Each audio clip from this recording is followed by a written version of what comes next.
Je t'entends très bien. Bonjour à tous. Elle est où la Bonjour. caméra? Il y en a une là, une là, une là. Bienvenue. Je m'appelle Iril. Je suis accompagné de mon fidèle associé, Julien. Je veux te présenter. Bah écoutez, enchanté, je m'appelle Julien, donc je bosse dans la team d'Iril avec lui sur la chaîne YouTube et Crypto Recherche en particulier. Voilà, donc on va avoir une petite discussion sympa. C'est la seule raison pour laquelle je passe pour un mec intelligent dans les vidéos. Non, c'est parce que t'es intelligent. Et que t'es beau avec tes petites C'est boucles. très gentil. Je suis beau aussi. C'est T'as vu vrai le que t'es dégradé? T'as touché un peu? J'ai touché. J'ai touché. Tu veux retoucher? Ouais, faut toucher. Putain, c'est pas doux, c'est juste agréable. C'est Neymar Prime là. Ça c'est Neymar au Camp Nou. C'est- Bref. Bon, l'idée c'est qu'on passe 1h30 tous ensemble à discuter tranquillou de crypto-monnaie, de sujets. J'ai une petite liste de sujets ici. On va peut-être faire venir des intervenants, faire venir des gens On l'espère. sans spécialement de pression. J'ai une liste de sujets. Je les regarde, tu me dis stop, on parle de ce sujet, on en discute. Ok? 3, 2, 1. Stop. Micro-stratégie. Micro-stratégie. Ça y est, tombe on bien. rentre dans le dur. Hein. Micro-stratégie. Bon. Micro-stratégie, il y a une sorte de culte qui est en train de se créer, comme quoi micro-stratégie égale Next Luna, bear market à cause de micro-stratégie, les notes convertibles, etc. On a des idées qui sont un peu différentes de ça. Est-ce que tu peux Très expliquer différente de ça même en fait.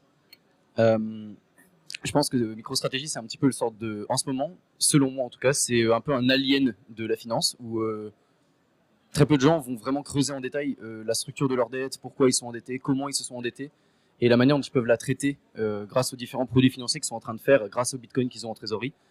Et en fait, c'est marrant parce que en 2021, c'est beaucoup plus endetté théoriquement qu'aujourd'hui et ils se sont pas crashés pendant le bear market. Mais aujourd'hui, sur ce bull run là, ce sera le prochain Luna. Donc c'est assez difficilement compréhensible pour ma part. J'ai une autre vision sur ça. Quoi. Tu peux débunk en genre 1 minute max pourquoi est-ce que concrètement la feud autour de MicroStrategy peut être injustifiée? Déjà juste, je pense qu'idéologiquement, je comprends pas trop pourquoi est-ce que MicroStrategy serait mauvais alors qu'ils accumulent du Bitcoin. C'est vraiment juste la stratégie de tous les gens qui sont pro Bitcoin, mais que Bitcoin serait bon. Déjà ça c'est idéologiquement quelque chose que je comprends pas. Et ensuite pour l'aspect debunk, c'est plus que aucun de leurs bitcoins ne sont utilisés comme collatéral pour leurs prêts. Donc en fait, ce qui se passe, c'est qu'on a une entreprise qui est juste en train de développer un marché des produits à rendement fixe qui est très... En fait, c'est l'entreprise qui en émet le plus, alors qu'il a une capitalisation qui est extrêmement faible comparativement aux géants américains qu'on peut avoir. Donc je trouve que actuellement, en fait, c'est juste que c'est les produits à rendement fixe les plus attrayants pour le marché. Mais au lieu de reconnaître ça comme quelque chose de valorisable pour le futur, on cherche toujours à essayer d'imaginer le pire scénario qui pourrait arriver pour une entreprise, alors qu'en vérité, on peut juste regarder comment elle se développe en ce moment, et elle a surperformé toutes les entreprises américaines l'année dernière. Elle a tout surperformé en termes de volume. C'est la troisième entreprise la plus tradée tous les jours, alors qu'elle a très peu de capitalisation. En fait, juste le marché est très intéressé, et tous les produits qu'elle propose, ça permet à tous les acteurs, les types d'acteurs avec différents risk profiles différents qui ont envie de s'exposer à MicroStrategy et à Bitcoin indirectement, de pouvoir le faire en toute sécurité entre guillemets. Mais moi voilà pourquoi je vois que c'est. En fait, il n'y a aucun Bitcoin qui est vraiment utilisé pour gérer pour leur dette entre guillemets, donc il n'y a aucun risque quoi que ce soit. Il n'y aura pas de margin call comme tout le monde le voit, ça n'existe pas en fait. C'est pas une dette de cette manière-là. On pourrait aller plus loin là-dedans, mais c'est majoritairement, il faut que les gens juste retiennent que les Bitcoins utilisés ne sont pas utilisés comme collatéral pour leur dette. Il n'y aura pas de margin call. Du coup, la vraie conclusion, on en achète ou on n'en achète pas à 400 balles? Moi perso oui, parce que je le vois comme une sorte d'épargne à long terme et que je m'en fous un petit peu de ce qui va se passer pour le prochain cycle et que je vois sur plusieurs cycles. Donc ça me sert de compte épargne. Évidemment, si on veut essayer de jouer le top du run, etc., c'est peut-être pas la meilleure idée. Parce que c'est une action c'est l'action la plus volatile du marché. C'est d'ailleurs un produit en fait de l'entreprise. Ils veulent être volatiles pour attirer notamment le marché des options et tout ça. Mais du coup, on se retrouve, c'est pas un danger plus que ça si les gens ont envie de le faire. Donc juste, ne mettez pas dessus si vous n'avez pas envie de prendre la volatilité, mais ça s'achète quand même si on voit sur le long terme pour moi. Ok, donc on en achète. Ouais. Tu sais, c'est les questions en chat. Oui, c'est vrai, est-ce qu'on en achète ou pas Je pense que ça peut monter à combien? Non, je rigole. Ok, très intéressant. Bon, en tout cas, je crois qu'on est bien parti. L'idée, c'est d'avoir un petit peu de sujet. Si jamais vous avez des questions ou quoi, levez la main, on vous donne le micro, on discute. on passe un bon moment. Cédric, je te vois, tu vas monter tout à l'heure discuter. Si. Ok, je regarde un sujet, tu me dis stop, Et cette et fois, on tu reprend parles. un nouveau sujet. C'est parti. Allez, stop. L'Alcon Season. Bah, je te laisse commencer du coup. L'Alcon Season. Il y a ce grand débat autour de l'Alcon Season. Je pense que c'est un peu le culte qui se crée autour des crypto-monnaies, c'est qu'en fait, tu as des cycles de 4 ans et 3 ans et demi, tu souffres. 3 ans et demi, t'es dans le dur. À Noël, tu passes pour un con. Dans l'espoir que pendant ces 6 mois qui arrivent là, tu fasses des gains pendant l'Alcon Season. Et il y a ce mythe un peu de ouais, il faut acheter certains altcoins, il faut acheter quasiment tous les altcoins parce qu'on a de la liquidité qui se déverse et du coup, on fait les fameux x10, x20 sur quasiment toutes les cryptos. Sauf que là, il y a un peu cette.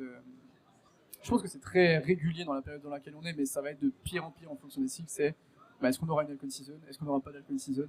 Est-ce que toutes les crypto-monnaies vont performer? Est-ce que seulement les leaders de narratif? Comment ça se passe? Et je pense que c'est aussi beaucoup dû au fait qu'actuellement les low caps se font assez démonter et qu'on est dans une sorte de nihilisme financier où tout le monde a cette sensation que on a un peu mis les fondamentaux de côté en fait, avec les meme coins, etc. On a cet aspect global, je sais pas si c'est spécialement vrai, mais où les gens commencent à se dire que les fondamentaux ne sont pas spécialement une des raisons de prise de valeur d'un jeton, donc en fait il n'y a pas spécialement besoin de les regarder. Est-ce que tu penses qu'on aura une Alcon Season? Et à quel point tu penses qu'elle sera aussi violente ou pas que les derniers cycles? Bah, en fait, on en parlait avec Cédric justement tout à l'heure, du fait que je pense que pour pas mal de personnes, le marché peut être un peu presque dégoûtant en ce moment. Parce que tu vois, il y a Trump, le moment où il est élu, il chie un petit peu sur la gueule de Gary en mode moi je sors mon même coin. En fait, tout le monde peut le faire. Tous les gens qui ont politiquement un impact, théoriquement peuvent le faire si on voit ce qui s'est passé. Donc en fait, je trouve que c'est hyper pertinent ce que tu as dit, le fait de dire que il y a plein de gens qui peuvent se dire ah ouais, mais du coup si on regarde pas les fondamentaux, on peut quand même faire de l'argent. Donc pourquoi est-ce que j'irais me faire chier à vraiment aller creuser un token, comprendre comment fonctionne un narratif, comment comparer les projets dans un narratif? On s'en fout un peu, tu vois.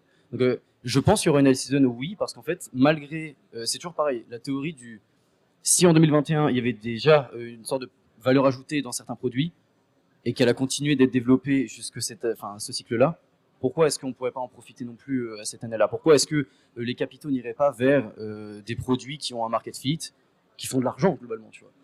Je ne comprends pas pourquoi ça n'arriverait pas. Moi, je pense que ça va arriver. Ouais. Est-ce que vous pouvez lever la main ceux qui ont au moins 50% d'alcool dans leur portefeuille? Ok, donc bonne partie. Ceux qui ont plus de 70% d'alcool dans leur portefeuille. Je vois des mains très hautes. Ok, 90%. 100%. Ok, qui souffre en ce moment?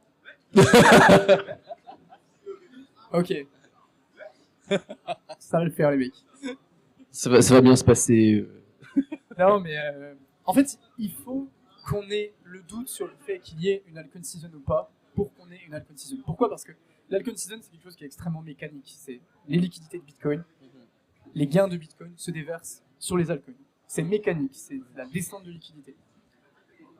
Et en plus de ça, ce qui va potentialiser l'Alcon Season derrière, c'est les mecs qui vont regarder un petit peu ce qui se passe sur le marché, qui vont voir les altcoins, qui vont avoir ce fameux doute de est-ce qu'on aura une Alcon Season, qui vont scruter, qui vont un peu chouiner quand ils voient qu'on a quelques baisses, etc. Et qui au final vont essayer de rattraper le train au début parce qu'ils vont dire ok ça y est, là on a Alcon Season, ce qui est souvent trop tard. Donc je pense que justement on est dans une configuration où on aura une Alcon Season.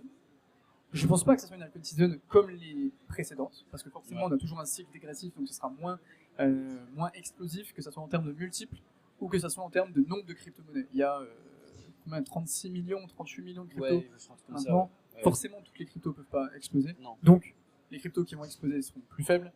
Enfin, il y en aura moins, et elles vont moins exploser. Donc en fait, il y a ce besoin de plus en plus d'avoir un minimum de sélection. Et oui, effectivement, il faut pas avoir n'importe quel altcoin du top 600 pour faire des gains. Il faut aussi faire un minimum de sélection. Mais globalement, c'est pour ça qu'on parle du fait d'être sur les leaders de narratif, tu vois. C'est que les leaders de narratif, la valeur est déjà là, et je pense que la valeur, elle va au final se déverser vers les projets qui ont déjà une valeur de créer. Les leaders de narratif dans les meilleurs blockchains, dans les meilleurs écosystèmes, les renders, Solana, Tao, FET, Helium, etc. Helium, etc. Donc je pense que dans tous les cas, on aura cette structure-là. Mais on est dans un jeu aussi qui est extrêmement alimenté par ça. Est-ce que tu trouves d'ailleurs c'est intéressant Levez la main ceux pour qui c'est le premier cycle. Ok, deuxième. Intéressant. Ok. Troisième. Ouais, t'es OG, troisième, t'as quel âge toi? T'as commencé à 9 ans et demi. Ok, est-ce que vous pouvez lever la main ceux qui trouvent que ce cycle est plus dur que les précédents, ceux qui ont vécu 2 cycles? Ok, personne lève la main à part un Peut-être que le mot dur a besoin d'être défini, ouais. Hein? Ouais, vous êtes tous arrivés en 2021, vous n'avez pas vendu et vous êtes là. À une conférence, ouais, je comprends.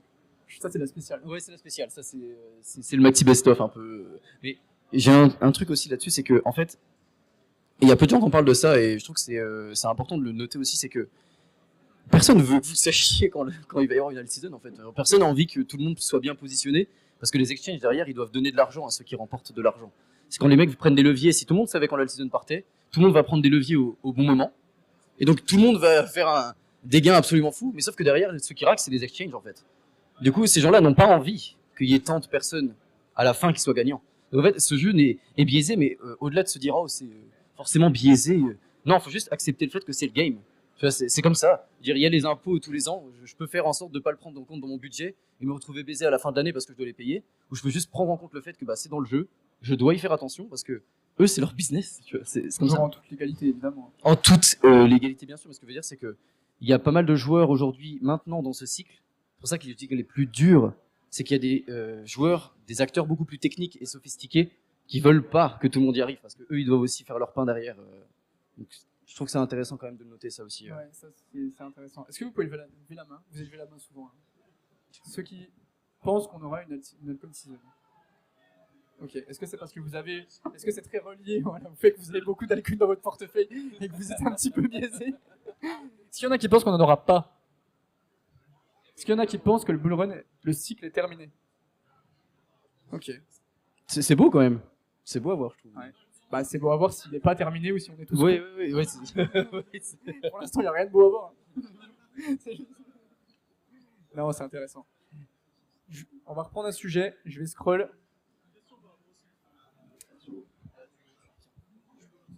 Oui, vas-y. Je t'en prie. Voilà. C'est le tien, c'est le mien. Tiens. Ouais, du coup, donc j'avais une petite question. Parce que souvent, justement, le cycle, on dit le cycle, celui-là, il va être différent. Et finalement, si on regarde bien, ils sont quasiment tous les mêmes, à part quelques nuances. Du coup, je voulais savoir si vous pensez que ce cycle-là sera réellement différent, ou si de nouveau, ça sera quelques nuances, et dans ce cas, lesquelles? Tout dépend à quelle mesure on parle de différent.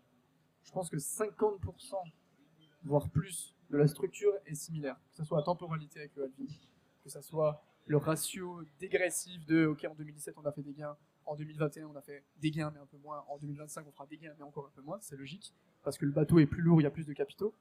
Donc sur cet aspect structurel, il est très similaire, que ce soit en termes de temporalité, en termes de déversement post-élection, en termes du fait que, oui, pour l'instant, on n'a pas encore énormément de liquidités qui sont redescendues sur les altcoins. Sur cet aspect-là, il est très similaire. Après, on peut toujours trouver un aspect différent. Tu vois, c'est-à-dire qu'en 2021, on aurait pu dire qu'il y avait Tesla qui acceptait les paiements, donc ça aurait été différent. En 2021, on a les mêmes coins, alors qu'on les avait pas en 2017, donc c'était différent. Là, en 2025, ce qui est vraiment différent, c'est l'aspect très institutionnel de Bitcoin, l'aspect très institutionnel de l'ensemble du marché des cryptos. Après, est-ce que ça modifie quelque chose à la finalité? Je pense pas. Est-ce que ça modifie la perception dans les faits? C'est-à-dire que peut-être ça prend un peu plus de temps avant que certains jetons montent, il y a un peu plus de peur, il y a un peu plus de manipulation, oui, mais quand on est dedans, on aura toujours cette sensation que ça se passera différemment, parce que d'un point de vue perception, on n'a pas la même vision, on n'a pas les mêmes attentes. On a vu 2021, on a vu ce qui s'était passé, on a les attentes de 2021. Et donc forcément, on se dira c'est différent parce que c'est moins bien.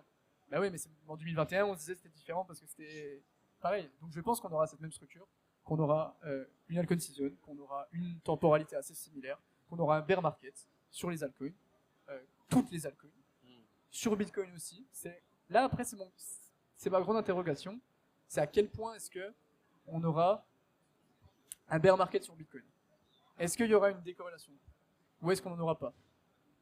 Moi, je veux juste répondre d'abord à ta question aussi, où je pense que la notion de différence, il y a toujours quelque chose de différent.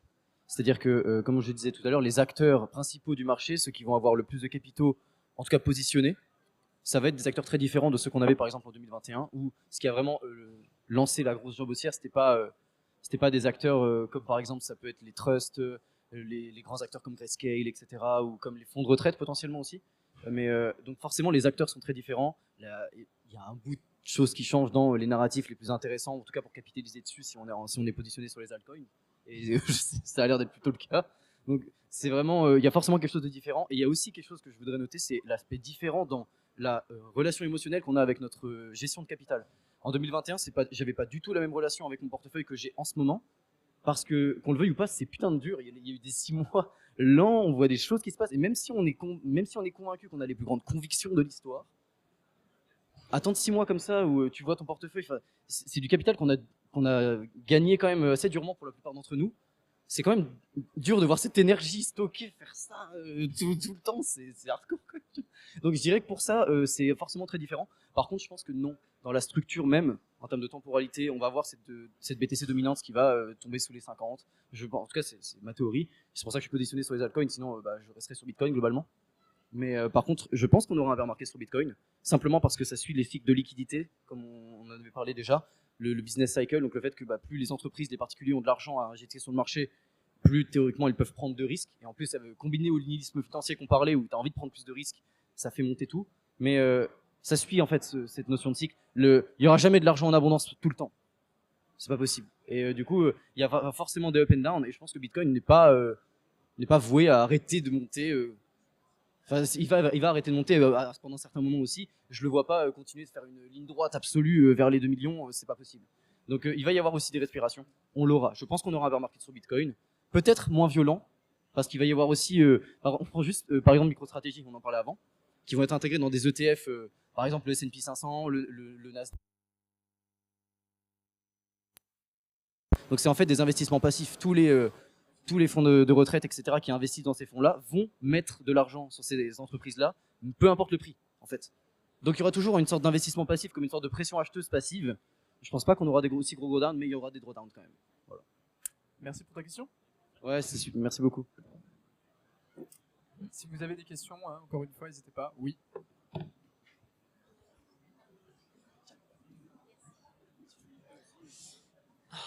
Ah, pour le fun, mais non, ça va. On a posé la question, est-ce qu'on pense qu'il y aura une alt season ou pas? Mais entre les deux, à ce jour, il y a quand même des coins qui ont vachement bien performé, d'autres peu ou pas, ok, qui sont toujours dans leur range. Mais moi, je me demande, et du coup, c'est la question que je vous pose, ceux qui ont déjà bien performé, comme un Tao, ou même un Link, ou Sui, etc., est-ce que ceux-là, ils peuvent passer à côté de l'alt-season qu'on attend? Parce qu'en fait, ceux qui ont eu envie de faire de l'argent avec ont déjà fait leur blé et sont pareils ailleurs. Voilà, donc du coup, c'est un peu une question perso, parce que c'est aussi ça qu'on se demande. Merci. Alors, c'est hyper intéressant. Sur le canapé, là Tu vas aller sur le canapé? Comme ça, je regarde les gens aussi. Voilà. Super. C'est une très bonne question. Il y a deux visions de voir ça. C'est que si on regarde en 2021 et qu'on fait une comparaison des jetons qui ont surperformé l'année avant le bull run, donc on a eu l'année 2021 avec toutes les grosses explosions, si on compare en 2020, tous les links, tous les projets qui ont vraiment fait des énormes performances en 2021, ils ont pour la plupart, et encore une fois on peut pas faire de 100%, pour la plupart surperformé aussi l'année d'avant. Et donc c'est un peu la métaphore de la métaphore est bancale à chaque fois. Quand je la fais devant des gens, c'est encore pire. C'est en vidéo, t'es tout seul, c'est plus ça. C'est la métaphore de si t'as deux poissons dans une rivière, il y a un poisson qui va plus vite que l'autre. Si tu rajoutes du courant, le poisson ira beaucoup plus vite que l'autre. Ça changera pas. Si on rajoute de la liquidité, on va juste avoir une différence de surperformance, mais pas une inversion un peu décorrélée. Donc je pense que oui. Je pense que les Tao, les Link, les projets qui ont très bien performé pour l'instant auront des très belles performances ensuite parce qu'il y aura de la liquidité. Après, évidemment, c'est jamais ni noir ni blanc, dans le sens où on aura aussi des projets qui vont passer à côté de leur bear market, leur bull run, pardon. La question, c'est lesquels font quoi? C'est ça qu'on cherche, et c'est ça qui est assez compliqué. Comment? Sur quels critères, clairement? Je pense que, alors sur les critères, c'est assez délicat, tu me diras ce que t'en penses. Ouais. Je pense que l'un des critères qui montre quand même que si un projet surperforme avant le bull run, il va surperformer en bull run, c'est si ce projet est assez nouveau et qu'il n'a pas spécialement d'historique de prix. Dans le sens où en 2021, je crois que la stat, en gros, dans les 50 projets qui ont le plus performé en 2021, du top 300-400, il y avait 70 à 80% des crypto-monnaies qui existaient depuis 1 an ou 2 maximum. C'était pas des anciennes crypto-monnaies. Donc la nouveauté, si un projet est assez nouveau et a performé en 2024, a des chances, c'est toujours la probabilité, a des chances de performer en 2025. Et après, je pense qu'il va falloir être un peu plus sélectif sur les projets potentiellement plus anciens qui ont surperformé. Chainlink, c'est un très bon exemple, pour savoir s'il y a des raisons à ce qu'on continue de surperformer. Si on prend l'exemple de Chainlink, fondamentalement, il y a de la valeur qui est sécurisée, c'est un projet qui a toujours beaucoup d'attention, c'est un projet qui a toujours une valeur ajoutée, une utilité qui est réelle, qui surfe aussi sur l'arrivée des liquidités. Donc là, fondamentalement, je pense que oui. Après, évidemment, c'est toujours une question de probabilité et d'aléatoire. Il y a un aspect aléatoire aussi. J'ai 2 approches pour répondre à ta question du coup. Je pense qu'il y a pas mal de projets qui ont effectivement bien performé en dollars. Mais si tu regardes la charte contre Bitcoin, c'est différent. C'est-à-dire qu'en fait, on a eu un Bitcoin qui a été extrêmement fort pour les raisons qu'on connaît tous. Voilà, je pense qu'on n'a pas besoin d'expliciter plus là-dessus. Et donc en fait, ce qui s'est passé, c'est que quand on regarde depuis mars, donc depuis le pic qu'on a eu un petit peu avant le halving, etc., aussi pour le Total 3, donc les altcoins et tout ça, on se rend compte que si on compare par exemple Chainlink par Bitcoin sur la paire, bah elle n'a pas tant performé que ça en fait depuis 2024. Et en fait, ce qui va se passer, c'est que généralement, en tout cas, ça s'est passé comme ça dans le passé, 2017-2021, pareil, on a vraiment eu en novembre, à chaque fois c'était en novembre en plus, c'est fou, une baisse de la dominance. Par exemple, pendant le run des Dinocoin, la dominance a baissé un petit peu, elle remonte, et après, en fait, elle casse. Et après, là, c'est ce moment-là où en fait, les liquidités se déversent de Bitcoin, où les gens vont trader pas Link contre dollar, mais Link contre Bitcoin. C'est-à-dire qu'ils avaient des Bitcoins, ils ont une position qui devient inconfortable à garder parce qu'il y a trop de profit dessus. Et donc à ce moment-là, ils disent OK, j'ai fait assez de profit dessus, mais je pense qu'en temporalité, on est bon. Il y a des alcools qui n'ont pas performé, donc là, je vais convertir mes Bitcoins et je vais aller acheter du Link. Et en fait, il faut regarder la paire Link contre Bitcoin. C'est vraiment ça qui est intéressant. En plus de regarder le market cap. Si on prend un Raydium sur Solana, par exemple, comparativement à d'autres projets, le market cap depuis mars a déjà été racheté en fait. Donc c'est-à-dire que le projet est vraiment aimé par le marché. Il y a un intérêt pour ça. Je pense pas que la course soit finie. Si on attend une certaine jambe haussière et qu'on reste positionné, ça veut dire qu'on a confiance dans le fait que le marché a envie de continuer d'apporter des capitaux.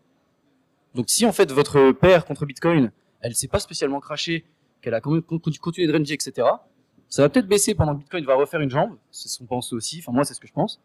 Et quand il va y avoir cette conversion, là votre token risque de performer. Je pense pas que Link, Sui, etc. vont sortir de la tête des gens. C'est des tokens facilement trouvables sur CoinGecko. Donc si j'arrive avec des nouveaux capitaux, bah, je vais me placer dessus parce que c'est facile à trouver. Si je n'ai pas besoin de chercher, etc., je les trouverai assez facilement. Voilà, moi je pense que non, c'est pas parce qu'ils ont performé qu'ils ne vont pas performer, au contraire. Je suis assez d'accord avec toi pour le coup sur ça. Voilà. Oh, les discussions bien geek à vendredi soir. C'est archi geek, hein, c'est terrifiant. Est-ce que vous avez d'autres questions ou on passe à un autre sujet? Pas de questions? Ok. Je continue, j'ai ma liste de sujets, je regarde, tu me dis stop. Pas le foot. Si, il y a le foot. Putain, pas le foot. Est-ce qu'il y a des supporters de l'Olympique Lyonnais? Je vais envoyer un message à l'organisateur, vous allez être banni. C'est comme dans On va les retirer vos bracelets, on va bannir. Vas-y. Stop. Prise de profit.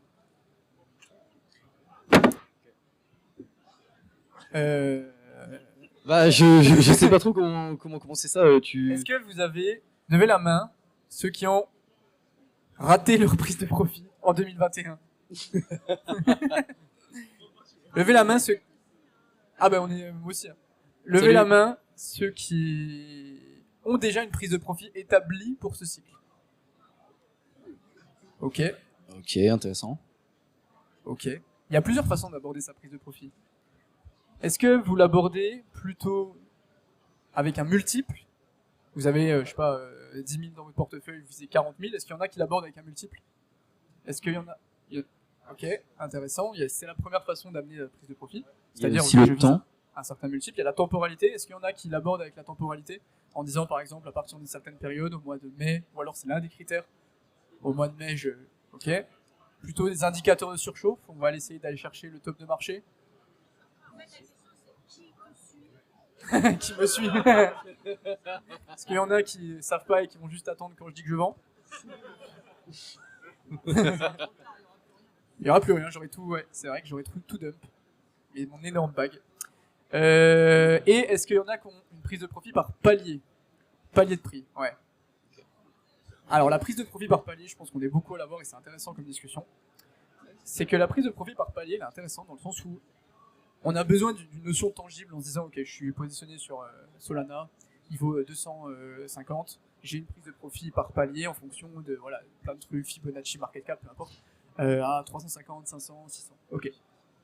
La question c'est, concrètement, si tous les paliers passent, les ordres sont passés, ok, très bien, on a vendu, on est content.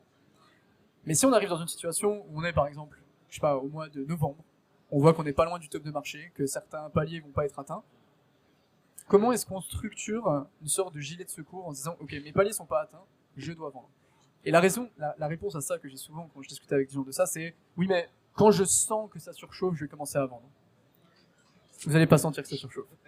Et ça va finir avec des cryptos qui vont dump 90% et que vous allez vous manger jusqu'en 2028 dans votre bag, c'est terrible.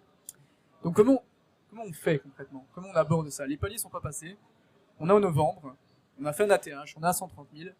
Comment on trouve une façon de dire ok, là, mon troisième palier sera pas atteint, c'est pas grave, je vends quand même, je sors du marché. Je pense que c'est important comme réflexion. Est-ce qu'il y en a qui ont déjà réfléchi? Ouais.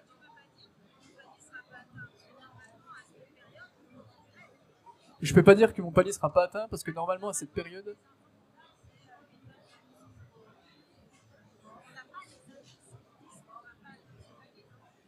imaginons qu'on est au mois de novembre, le bull run s'est bien passé, tu as tes 3 paliers de prise de profit, on a pris 1, 2 sur certaines cryptos, mais par exemple pour certaines il n'a pas été atteint, le troisième.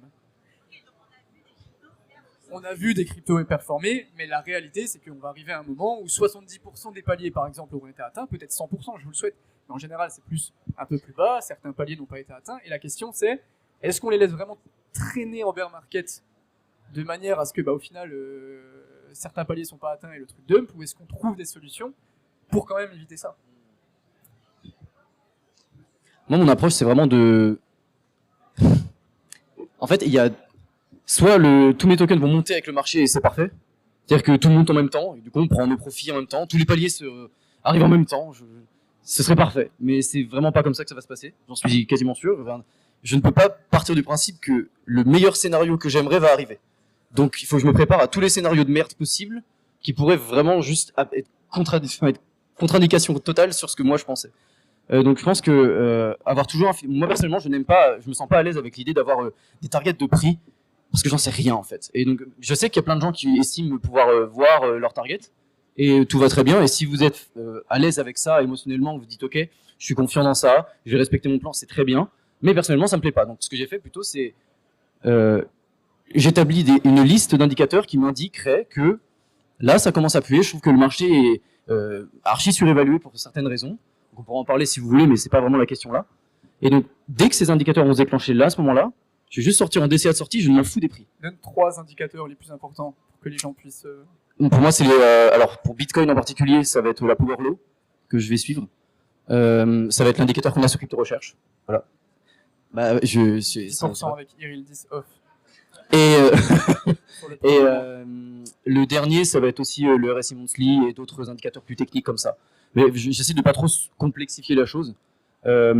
C'est aussi sur le sentiment, sur tout ça, mais voilà, vraiment les 3, c'est ceux-là. La Power Law en particulier, l'indicateur de sommet qui réunit tout globalement, et plus quand je vais voir que la liquidité du marché commence à sortir, comme on le disait tout à l'heure, le business cycle et tout ça. C'est ça. Donc, ouais, je suis d'accord avec toi sur les 3 indicateurs. Est-ce qu'il y en a qui utilisent les trailing stop?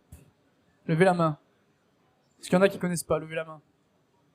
Okay. En gros, le trailing stop, pour ceux qui connaissent pas, c'est une sorte de stop loss. Imaginons qu'on a Ethereum à 4000 par exemple, on dit ok, je pourrais mettre mon stop loss à 3900 ou si on touche 3900, je vends. Super. Par contre, il y a aussi une autre façon, avec un trailing stop, un stop suiveur, où je vais dire, ok, je mets, si Ethereum est à 4000, mon trailing stop à 3900, et si on redescend à 3900, je vends. Par contre, si Ethereum remonte, mon ordre de vente remonte. Parce qu'on met un pourcentage. Si Ethereum perd 10%, mon ordre se déclenche. Par contre, si Ethereum monte, le 10% est à ce niveau-là. Et ça peut être très intéressant, surtout dans ces situations-là, où quand on a ces indicateurs de surchauffe qui commencent à se mettre en place et qu'on se rend compte de ça, on peut se dire, ok, j'ai quand même envie d'aller chercher mes derniers paliers, j'ai pas envie de vendre tout de suite. Ben, c'est là où on peut éventuellement activer un trailing stop, qui n'est pas non plus le remède magique, hein. Il y a des corrections, enfin c'est pas exceptionnel, mais c'est une façon de se protéger. Pourquoi ? Parce qu'on arrive à un moment où la chose qu'on veut le moins, c'est se manger la redescente de bear market et la descente de Bitcoin en 2 semaines. Bitcoin a mis au dernier cycle 15 semaines pour passer de 30 000 à 60 000. Pour faire le chemin inverse, 60 000 à 30 000, il a mis 2 semaines. C'est-à-dire qu'on se réveille, c'est rouge, on se réveille, c'est rouge, on se réveille, c'est rouge, et la vie est terrible. Donc on veut éviter ça. Et c'est pour ça que le trailing stop est très intéressant, ou si on a quand même une montée, notre trailing suit, et si à un moment on a une correction, bah, si c'est la correction de bear market, on l'a évité, et tant pis, au bout d'un moment, on sort du marché. Donc ça peut être une structure qui est quand même assez intéressante par rapport à ça. Au-delà de juste même trailing stop ou pas, je trouve que même si vous avez des targets de prix, ce qui est excellent, juste se dire, ok, dans quelles conditions je devrais de toute façon réduire mon risque, parce que là je me sentirais pas bien, parce que là j'estimerais que ça y est, la spéculation et la gourmandise des gens a atteint des sommets en fait. Et si vous n'avez pas ça et que ça arrive pour X raisons et que vous n'êtes pas préparé, ça peut être terrible. C'est comme si vous vous préparez pas, si jamais il y a un feu chez vous. C'est quoi les affaires que je prends en premier, c'est quoi ce genre de choses. C'est pareil avec le capital en fait. Faut vraiment pas jouer avec ça. Cette situation peut arriver. On n'aimerait pas qu'elle arrive, mais elle peut arriver. Donc si on peut se préparer à l'avance, je pense que c'est mieux. Voilà. C'est le conseil que j'ai à donner. Autre sujet, ou est-ce que quelqu'un a une question autour de la prise de profit ou des crypto-monnaies? On t'entend mieux. On t'entend mieux quand tu peux. Je suis désolée, mais j'ai vachement de questions. Je pense qu'on a tous vachement de questions. Moi, ce que je me dis, c'est que quand je vois la courbe de 2021 et les précédentes, je me dis, mais à quel moment je vais capter qu'on est au premier sommet et que je peux me permettre de rebalancer ma liquidité, quand bien même j'aurais pris des profits? Super. Qu'est-ce que j'ai comme force pour rebalancer ma liquidité à moins 50%, selon où on en est dans l'année 2025? Et je me dis, mais ça, à savoir, c'est hyper chaud. Tu peux pas. Ben oui. C'est à moins que quelqu'un ait des indicateurs intéressants, mais on accueille Antoine le stagiaire, on peut l'applaudir. Voilà, le stagiaire. Bonjour, Salut bonjour. Antoine, qui va venir poser discuter un peu, mais pour répondre à ta question, tu ne peux pas, dans le sens où en 2017 on n'a eu qu'un pic, en 2021 on a eu 2 pics. Mais surtout que pour ceux qui étaient là en avril 2021, quand on a eu la redescente en mai, juin, juillet, tout le monde était sûr qu'on était en bear market. Tout le monde était sûr qu'on était en bear market, et au final on a eu cette remontée, un peu sortie de nulle part, qui nous a dit qu'on avait 2 sommets, d'accord. Mais c'était, après, peut-être qu'il y a des manières de le savoir, mais en tout cas, de tout ce que j'ai regardé, c'était absolument imprévisible. Comment ? La temporalité, sauf que la temporalité en 2010, si tu comparerais avec 2017, où je pense que faire un peu de rétro-trading et regarder ce qui se passait, c'est quand même intéressant, la temporalité n'était pas spécialement la même, tu vois. On a eu un premier pic, un premier ATH, puis un deuxième pic en novembre-décembre. Même si je suis d'accord avec toi, dans le sens où on a eu ce premier pic en avril-mai, et on aurait pu se dire, ok, d'un point de vue temporel, le bull run, l'ATH est plutôt en fin d'année, donc on l'a eu. Alors, ce qu'il faut savoir, c'est que il y a eu 2 pics, un premier en mai et un deuxième en novembre. Mais le problème, c'est que tous les indicateurs qu'on connaît, donc au point de vue des mineurs, au point de vue indicateurs sur le prix et tout, ça a commencé à surchauffer justement en mai. Mais niveau temporalité, on était plus proche du top de novembre. Et après, il y a eu toute cette histoire aussi avec FTX, qui disait que le deuxième top, il était manipulé par FTX et tout. C'était compliqué, mais en tout cas, vraiment niveau pur graphe, pure analyse on-chain, c'était la zone de surchauffe qui était en avril qui était la bonne. Et là où les cryptos ont fait une montée qui était juste et rationnelle. Contrairement à la deuxième montée, qui n'était pas prévisible, parce qu'elle n'a pas eu lieu sur les derniers cycles. Et là, c'était une montée qui était beaucoup moins irrationnelle. Et complètement décorrélée. Il y en a eu des prix qui n'étaient pas qui était pas justifié en fait. Et je me dis un truc aussi, c'est pourquoi est-ce qu'on partirait du principe, par exemple, que la bonne temporalité, c'était celle des 2 premiers cycles et pas celle qu'on a eu par exemple en 2021. Je dis pas que en chain par exemple c'était novembre théoriquement en termes de temporalité justement, mais pourquoi est-ce que c'est forcément celle de 2017 ou de Il n'y a pas de bonne temporalité. Ouais, c'est ça, je suis assez d'accord parce qu'en fait même le marché est un peu immature, donc ça reste, ça se trouve les bonnes temporalités on les découvrira dans les prochains cycles si ça se passe comme ça en fait. En fait, ça va s'affiner avec les prochains cycles et on va faire des moyennes justement petit à petit. Mais pour l'instant, c'était vachement corrélé à la macro. On a eu les descentes de taux d'intérêt, on a eu les élections, le halving, etc. Qu'on fait que on a eu des temporalités et des choses qui ont mis en avant et de manière positive la montée des cryptos quoi. Donc c'était ça qui était justifié. Mais c'est vrai que ce double top, nous on en a souvent parlé, on s'est souvent posé la question et tout, mais ça c'est très dangereux de le jouer pour répondre à votre question parce que il y a une grande part de manipulation surtout en 2021 et les indicateurs ne l'avaient pas prévu non plus quoi. Enfin ne le montraient pas, c'était pas explicite en fait. Donc c'est assez compliqué. Si je peux rebondir là-dessus, il y a un autre truc intéressant qu'on peut voir sur le top de 2021, c'est que Ethereum n'a pas fait son top en mars, il a fait son top en novembre. Et en fait, si on regarde vraiment en termes sur les prix, ce qu'on a fait ici aussi en interne, c'est qu'on a pris la courbe d'Ethereum, la dominance en bas, et on a regardé en fait qui a fait ses tops quand dans le cycle. Et on voit que c'est vraiment en novembre, il y a une suite de narratifs qui ont fait leur top les uns après les autres, comme si en fait on essorait la serviette de la spéculation au fur et à mesure. Genre il y a le premier pic, allez on essore un peu la serviette des Uniswap, Ethereum, tout le AAV, les tokens Link, les tokens un peu plus connus et faciles à trouver. Et puis à la fin, on va aller vraiment essorer, on va faire monter un peu Ethereum pour faire croire à tout le monde que c'est bon, regardez, vraiment le marché continue de monter. Et puis là, on fait monter tous les engines, les UOS, les tokens de gaming, les mèmes, etc. C'était complètement manipulé et surtout que il y a 2 vidéos de ça. Je crois que Lovig avait montré que c'était les L1 qui avaient pété en même temps. En fait, les L1 qui avaient pété tout en même temps et en fait c'est par narratif que ça va se faire. dans la descente de liquidité, on a eu en premier, dans le premier cycle, une montée globale du niveau de la mer, en gros. C'est-à-dire qu'on a eu beaucoup plus de liquidité et sur le top 30, 40, 50, toutes les cryptos sont globalement montées. Et on a eu le même genre de liquidité. Pourquoi tu rigoles? Parce que j'ai dit le niveau de la mer? Non, Ça t'amuse? non, c'est ok, fait rire. On a eu la même vague de liquidité qu'on a eu de Bitcoin aux altcoins, mais cette fois, des altcoins vers les narratifs. Et donc au bout d'un moment, on voyait des pics sur certains narratifs uniquement décorrélés du niveau de la mer qui continuait globalement d'augmenter, mais on avait des grosses vagues avec les ISO 20022, les Yor 2, il y avait quoi? Après on a eu gaming, voilà, gaming même, etc. Mais ou les Ethereum Killer, donc toutes les blockchains de nouvelle génération de ce cycle. Donc là par exemple ça pourrait être comparativement au SEI, SUI, etc. Mais du coup, ouais, pour répondre à ta question, c'est très très compliqué d'anticiper si on aura un ou deux pics, dans le sens où il n'y a aucun indicateur qui laisse présager qu'on pourra en avoir un, si ce n'est la temporalité, qui est intéressant mais qui est limité dans sa... Et qui peut changer en fait. C'est-à-dire que ça se trouve dans 3 cycles, ça sera plus du tout ça la temporalité. Et on se dira ouais mais attends finalement la bonne temporalité c'est pas novembre mais c'est mai ou on sait pas en fait. Et du coup je pense que la meilleure méthode c'est juste si on est positionné, on choisit bien ses narratifs. Et il faut détecter quand le marché est en train de complètement spéculer sur ce narratif-là. Et là, on prend des profits. Parce qu'on sait, en général, c'est ça qu'on a vérifié sur le graphe. Quand un narratif pump, tous les tokens de ces narratifs font leur top à ce moment-là. Et c'est dans une fenêtre entre 2 à 3 semaines max.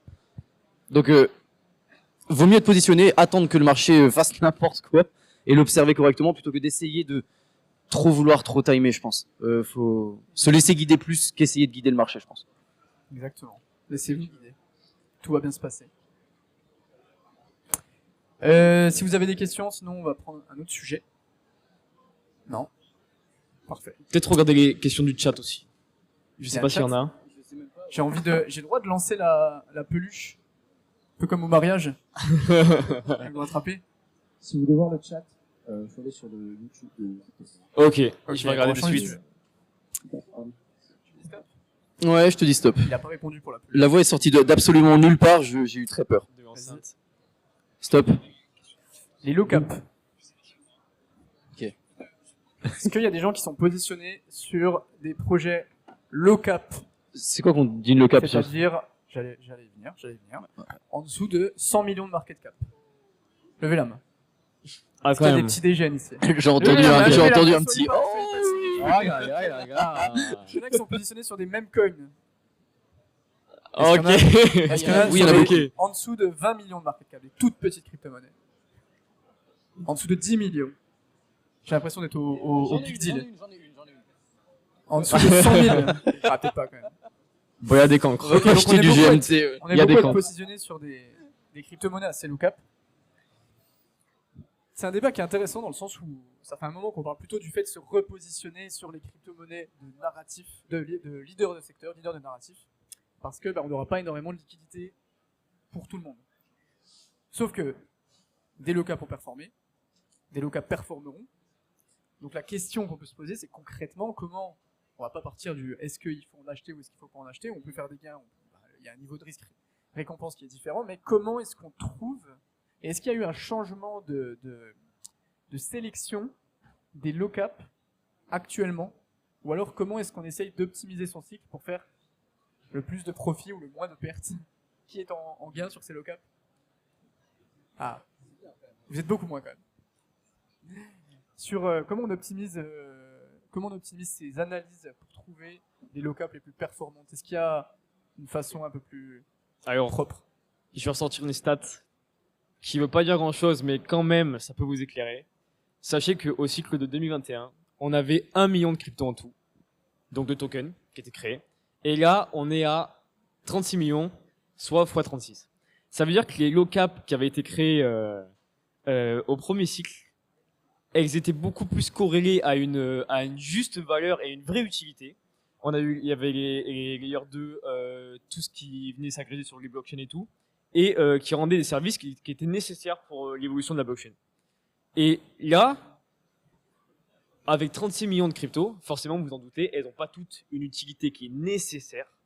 Et ça devient vraiment compliqué de différencier un bon projet qui apporte de la valeur avec un projet qui est là pour spéculer sur peut-être un futur cycle ou sur d'autres cryptos qui ont quand même valeur, quoi. Mais après, je me permets de te couper sur ça parce que en 2021, c'était pas spécialement, il n'y avait pas énormément de rapport utilité-pump. C'était pas les crypto-monnaies qui avaient il y avait des crypto-monnaies avec une valeur ajoutée structurelle qui montait, tu vois. Mais après, t'avais le gaming, t'avais certains meme coins, t'avais, tu vois, le Shiba, Doge, c'était cette période-là. C'était pas que les projets utilitaires, d'utilité, de valeur ajoutée dans la blockchain. Je pense que c'est beaucoup plus dégène maintenant. Et encore, ça se discute. Mais surtout, pas spécialement, tu vois. Donc je pense pas que, en tout cas, si on reste sur les critères de low-cap, que l'utilité soit vraiment l'élément qui fait qu'une crypto-monnaie va performer plutôt qu'un autre, parce que je pense que faut suivre surtout la liquidité. Je sais pas ce que t'en penses par rapport à cette notion de liquidité. En fait, s'il y a 36 millions de cryptos, il y a forcément un tas de merde absolument Bah colossal ouais. et gigantesque. Non mais c'est vrai, c'est pas possible qu'il y ait 36 millions de devenu bons plus projets. facile, quoi. Donc C'est pas possible. Donc en fait, c'est devenu plus facile d'en créer. En fait, Donc, c'est plus ça, c'est facile qu'en fait, de- c'est devenu archi facile d'en créer, c'est devenu archi facile de créer des agents IA qui font rien, quoi, globalement. Je peux créer demain le Jean-Michel Tromecoin, voilà, je peux créer l'agent IA. En fait, non mais c'est vrai, je peux créer ce que je veux en 3 secondes. Et l'histoire, c'est que je pense que pour sélectionner les bons altcoins, quand même, malgré tout, il y aura un moment donné où le marché va de toute façon au minimum pricer plus, il me semble, les projets à forte valeur ajoutée, puisqu'ils vont juste créer de la valeur ajoutée. Donc juste, ça va peut-être prendre plus de temps. Il y aura moins des vagues très explosives, comme on peut voir avec des narratifs spéculatifs ou des choses comme ça. Mais je pense qu'à terme, j'ai quand même cette impression, je sais pas ce que vous en pensez, tu vois, que le capital finit par revenir là où il y a de la vraie valeur ajoutée. Je prends Je suis pas super d'accord avec ça. pas maintenant, mais je pense qu'à long terme, j'entends, tu vois. Je pense que Ouais, pour mais ce bull run là, tu personne vois. n'est vraiment là. Personne investit sur un bull run, sur des investit- altcoins, sur une surtout sur vision les très low long cap. terme, à part pour Ethereum, Solana, XRP et 2-3 autres. J'entends, mais je trouve que cette ça a vision. changé. Tu vois, en gros, dans le sens pas maintenant, ça a changé, ça change. Enfin, je pense que juste dans le futur de ce marché-là, il va y avoir beaucoup plus de facilité à trouver des projets qui apportent quelque chose. Et je pense que personnellement, en tout cas, j'ai plus envie de positionner mon capital là-dessus. C'est ça que j'entends. C'est pas, donc, ce que je veux dire, c'est que même si c'est pas pour celui-là en particulier, ça veut dire quoi? Ça veut dire que même s'il y a de la valeur, on devrait pas trop y aller parce qu'on pense que c'est pas là que ça va monter. Tout dépend de pourquoi tu alloues ton capital sur une crypto-monnaie ou sur une autre. Mm. Si c'est dans une optique de support et de très long terme, oui. Mais si ton profil c'est d'aller créer et d'aller te positionner sur les crypto-monnaies qui vont le plus performer pendant ce cycle, parce que c'est ça la limite, bah, tu vas pas spécialement te diriger vers l'utilité et vers la valeur ajoutée concrète. Je pense que, en tout cas, c'est mon avis, tu vois, mais surtout pour les low-cap, il faut se diriger là où il y a en premier le critère numéro 1, il y a plein de critères, économiques, fondamentaux, etc. Le critère numéro 1 pour moi, c'est la liquidité. C'est qu'on doit être dans un écosystème, une blockchain où il y a de la liquidité qui circule. On doit être dans un narratif dans lequel il y a de la liquidité. Ça doit capter de la liquidité. Tu dois être dans la rivière où il y a plein de... Et sur une chaîne où il y a de voilà. l'activité, quoi. C'est ce que j'allais dire. Je pense que c'est votre pragmatique. Donc, avoir une allocation malgré tout assez mesurée si on va sur des low cap. Comment pas commencer à mettre trop une grosse partie de son portefeuille là-dessus, mais ce serait sur les meilleurs réseaux. Du coup, ceux qui ont le plus d'adoption dans le cycle. Donc là, ça pourrait être du Base, du Solana, voilà, toutes ces SUI, pourquoi pas. Et après, d'aller dans les narratifs les plus importants. Et là où il y a le plus de liquidité, comme tu dis. Parce que, en fait, le moment où si jamais ça explose vraiment, on ne veut pas se retrouver dans un token impossible à sortir après, même si on n'a pas des positions potentiellement avec des millions, etc. Mais c'est quand même intéressant parce que bah, tu peux sortir facilement de ta position, quoi. Bon, en fait, tout ça pour dire qu'avec 36 millions de crypto, il y a forcément des projets qui vont se marcher dessus et qui auront la même proposition de valeur, peut-être moins de propositions de valeur, et ça va être de plus en plus dur de filtrer vraiment les bons projets. Et la première base des filtres, ça va être la chaîne sur laquelle le projet est développé, le narratif, où en est le narratif, et tout ce qu'on suit, quoi. Je vais pas investir sur le top 1 IA coin de Algorand, je suis désolé, mais Ouais. il se passe rien sur Algorand, c'est pas enfin non mais c'est vrai. Je regarde. Je suis désolé pour ceux qui ont des algos. Je regarde qu'ils soient Non, pas c'est sur vrai, l'écran faut- derrière. C'est bon. Il y a C'est pas juste Algorand. qu'il y a certains réseaux qui sont beaucoup moins utilisés que d'autres, et je pense pas que ça serve à vraiment grand chose de s'intéresser spécialement à cela. Je pense que ça prend encore plus d'énergie d'aller fouiller tous les réseaux, et c'est trop compliqué. Tu vois. Je pense que c'est le premier filtre. Antoine, merci beaucoup. C'est gentil, les gars. Super. Je passe le micro. Il y a Victor qui va arriver. Parfait. Est-ce que quelqu'un a une question sur le sujet qu'il veut? Ok. Est-ce que...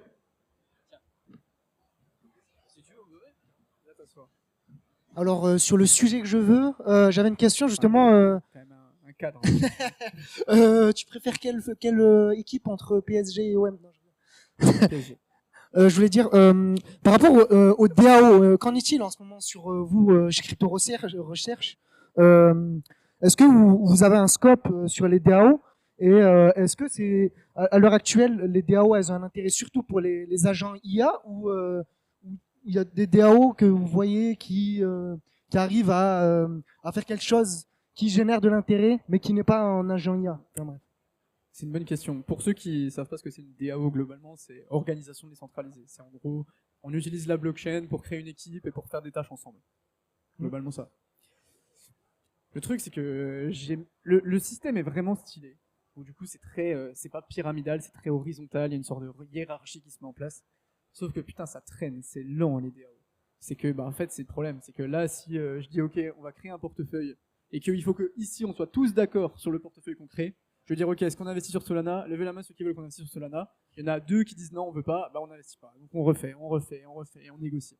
Et du coup, le système des DAO, je le trouve extrêmement lent, malgré le fait que structurellement c'est intéressant, mais je vois pas spécialement de valeur ajoutée, surtout dans un milieu où actuellement il faut aller très très très vite quand tu développes.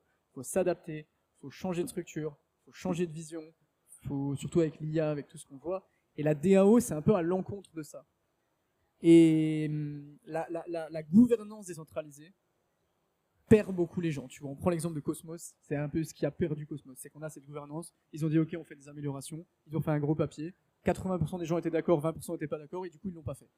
Et du coup on est tous avec nos bacs d'atomes comme ça qu'on perdu 70%.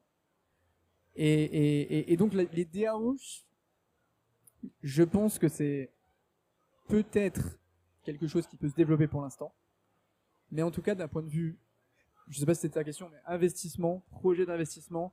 Après il y a les DAO c'est quoi le projet agent IA qui fait une AI16Z, où du coup il y a des structures intéressantes dans l'approche. Tu vois, là on a une DAO d'investissement gérée par une IA qui peut du coup faire des choix et des décisions qui sont bonnes. Ça rentre dans une structure un peu plus large, je pense, plutôt que simplement acheter dans un projet, enfin investir dans un projet parce que la DAO est présente ou parce que, en tout cas, il y a une gouvernance décentralisée. Je pense pas qu'on, ouais, je criais dans le micro. Je pense pas je suis énervé, pardon. Je pense pas qu'on ait besoin au début, et je pense que c'est même une erreur au début de trop décentraliser ton projet. On l'a vu avec par exemple DYDX qui a fait un truc qui est hyper intéressant, c'est qu'au début ils avaient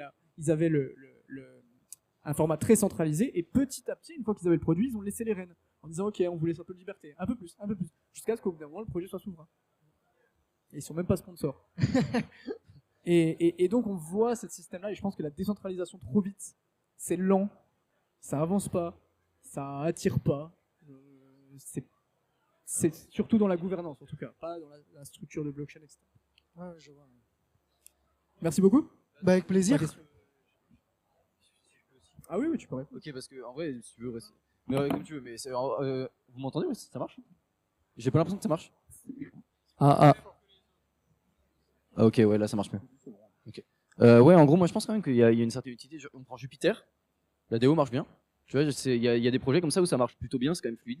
Je pense j'aime bien cette notion d'horizontaliser un petit peu la prise de décision. Et même, je pense que pour les capitaux, c'est intéressant. Mais par contre, ce serait intéressant pour des capitaux qui sont pas, comme Lovic l'a dit, pas gérés par des humains spécifiquement. Par exemple, si tu veux avoir un hedge fund sous forme de DAO, les gens foutent leur capital dessus. Si c'est géré par IA et qu'il y a juste l'IA entre guillemets qui prend ça, mais que la DAO est juste là pour gérer le capital entre guillemets et la sécurité du capital, pourquoi pas? Ça peut être quelque chose qui fonctionnerait bien. On le voit avec i16z, il y a quand même des initiatives intéressantes, mais je pense que c'est encore trop jeune. Moi, en tout cas, j'ai pas envie de trop d'investir dessus pour l'instant parce que je préfère prendre mon temps et voir comment ça va se passer pour les cycles d'après globalement. Mais par contre, j'y vois quand même un certain intérêt à long terme. Je pense que ça peut être vraiment très intéressant, mais il faudra voir comment en fait il a raison. Genre, comment ça pourrait rejoindre une dynamique d'évolution rapide pour les projets dans un écosystème qui a besoin d'évoluer rapidement. Voilà. Parce que moi, là, à l'heure actuelle, j'observe un projet Memcoin de l'intérieur. Donc, j'ai pas investi sur le projet, mais juste je l'observe de l'intérieur. Et c'est un projet où l'équipe, elle est française, mais eux, le projet, il est anglophone, on va dire. Et eux, ils sont entièrement sous format DAO. Et en fait, ce que j'observe, c'est qu'à chaque fois, il y a une sorte de leader qui se met en place pour mener un peu la course. Et s'il n'y a pas ce leader qui se met en place, ben en fait, les gens ils sont pas impliqués, etc. Donc à chaque fois, c'est vrai qu'il y a une figure où il faut qu'il y ait quelqu'un au début, surtout quand tu as un petit groupe, il faut qu'il y ait quelqu'un qui mène le groupe, sinon ça se perd, quoi. Ouais, 100%. Il faut ça rentre un peu dans la culture d'entreprise, c'est que t'es obligé d'avoir quelqu'un qui tire un peu les ficelles derrière et qui organise tout le monde, tu vois. Ouais. Et c'est nécessaire, et le fait que du coup, malheureusement, on est dans un système où si tout le monde a le même droit, ça va pas spécialement être celui qui apporte le plus de valeur, ou en tout cas c'est pas ma perception, qui va commencer à lead. Et en même temps, si par exemple on a chacun le même droit et que toi tu travailles plus que nous, même si on a le même droit, c'est toi qui au final va prendre un certain contrôle et une certaine gouvernance. Ouais. Donc au final on va revenir à un système un peu pyramidal. C'est pour ça que les DAO sont assez... Et assez si, compliqués. parce que moi j'étais aussi dans un think tank des DAO au niveau francophone, ça s'appelle Web3 Addict DAO, depuis ça s'est arrêté un peu. Mais du coup, nous, on avait comme vision, soit une personne est égale à une voix. Donc, pas qu'une seule personne récupère, même si elle est plus impliquée, qu'elle récupère plus, on va dire, je sais pas ça, une position de force, etc., au niveau de la gouvernance. Et du coup, sur ce problème-là, enfin, quand chaque personne est égale à une voix, il faut que chaque personne s'implique à la même hauteur. Et en fait, c'est problématique puisque tout le monde ne peut pas, et même tout le monde n'a pas les mêmes compétences et capacités. Mais du coup, il y a certaines personnes qui se mettent aussi en leader, mais eux, elles finissent par finir en soi une sorte de burn-out où elles commencent à quitter le projet à un bout d'un moment puisque elles voient qu'elles donnent beaucoup trop par rapport à ce que le groupe donne de manière générale. Et donc ça, je l'ai observé sur plusieurs DAO dans lesquels j'étais. Et à chaque fois, il y a ce schéma qui se répète. Et est-ce que vous avez peut-être une idée de comment on pourrait, je sais pas, résoudre ça ou des pistes Bah, en faisant pas de DAO. Non, ou alors on peut... Je suis pas expert dans le système, donc je vais pas dire de bêtises, mais en partant du principe qu'il faut qu'il y ait forcément... En fait, la DAO, à la base, l'idée de la DAO, c'est quoi? C'est de mettre une sorte d'horizontalité pour que celui qui apporte la valeur soit récompensé et que même si c'est le stagiaire qui apporte le plus de valeur dans l'équipe, bah c'est le stagiaire qui a le même droit de vote que le mec au-dessus, que le mec d'au-dessus.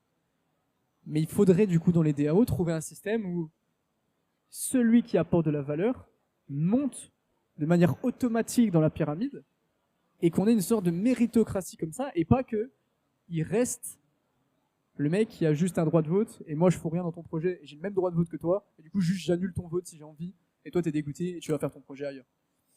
Après, structurellement, je t'avoue que j'ai pas spécialement de conclusion par rapport à tout ça, mais c'est intéressant comme réflexion. Je rejoins du coup son point de vue aussi, c'est que si une personne bosse plus, comprend mieux le projet, a une compréhension beaucoup plus large en fait de comment ça pourrait évoluer dans le futur, etc. Je trouve ça dommage qu'elle ait la même voix qu'une personne qui fout rien, tu vois typiquement. Donc, en fait, si on parle d'un projet ou d'une DAO qui sert à voter pour l'évolution d'un projet en termes de build, tu vois, je trouve ça dommage aussi. Je pense que c'est pas si mal. En fait, tout a une sorte de niveau quand même de centralisation en soi. Tu sais, il y a la décentralisation, tout le monde pour la décentralisation partout. Oui, c'est bien, c'est pour plein de raisons. Mais il y a aussi, en fait, il y a toujours un niveau de centralisation quelque part. Qu'on le veuille ou pas, si on prend juste le mining de Bitcoin, c'est à un certain niveau centralisé aussi. C'est très décentralisé, mais ça reste centralisé à un certain niveau aussi. Du coup, je pense que c'est, je sais pas comment on peut résoudre ça techniquement non plus, mais voilà. Merci beaucoup. Pas de souci, avec plaisir. Mais du coup, oui, juste pour revenir rapidement à ça, mais nous, la conclusion qu'on avait vue, c'est un système en soi proof of love. Et donc, en fait, on rémunère sous format de sorte de points ceux qui s'impliquent le plus. Et après, ces points, quand il y a que le projet génère peut-être une quantité d'argent à terme, et bien que la personne soit récompensée à terme, mais donc pas en termes de comment dire, de gouvernance. Elle n'a pas plus de gouvernance, mais elle sera récompensée à terme sur ce système de proof of love. Et après, En fait, t'as répondu à la question que tu m'as posée. voilà. Parce que du coup, quand tu as répondu, j'ai repensé à les recherches qu'on avait fait là-dessus. C'est une très bonne idée. Voilà, une très quoi. bonne idée. Ben, merci beaucoup, c'était hyper Avec intéressant. plaisir. Et une prochaine peut-être. À bientôt. T'as envie de pisser? Bah va pisser. Ouais, merci. Tu veux, viens remplacer Antoine.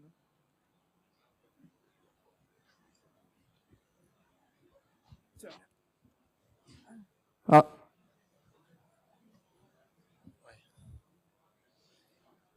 Merci.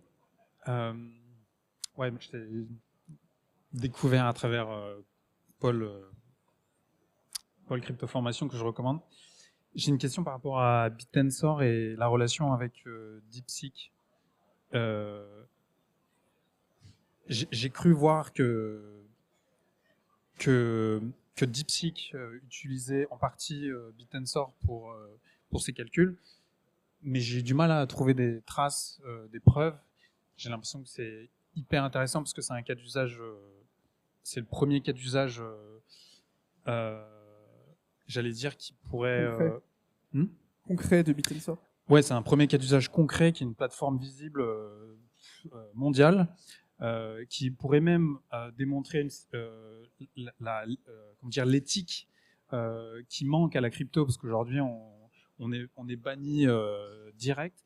Et donc là, j'ai l'impression que c'est hyper intéressant parce qu'avec DeepSeek, on a une super plateforme contre la centralisation américaine. Bon, il y a le problème que c'est censuré, mais DeepSeek n'est qu'une possibilité.